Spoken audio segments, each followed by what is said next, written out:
আসসালামু আলাইকুম। সন্ধ্যার সময় মুড়ি মাখায় আমরা দুইজন খাচ্ছি।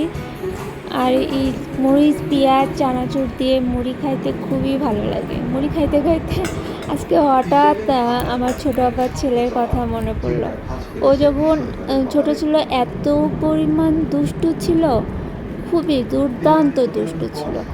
আর ও হচ্ছে চানাচুর, মুড়ি, পেঁয়াজ, তারপরে হচ্ছে কাঁচামরিচ আর একটু বড়া দিয়ে মুড়ি একদম ওর মা সুন্দর করে মাখাই দিত, ওটা খাইতো। একদিন হয়েছে কি, আমরা সবাই মিলে একই বাটির মধ্যে মুড়ি খাচ্ছি, ও এখন কাউকে দেবে না। তো তার টেকনিকটা হইল, সে করলো কি, মুড়ির মধ্যে থুতু দিয়ে দিল। তখন আর কেউ খায় না, সে একাই খাইল।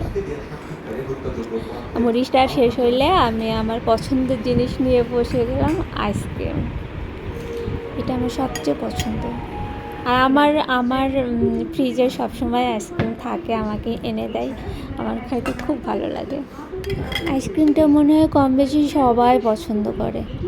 আমার কুলফি আইসক্রিমটা খুব ভালো লাগে। আমার চকলেটটা খুব একটা ভালো লাগে না, অনেকে চকলেট খুব পছন্দ করে। আল্লাহ হাফেজ।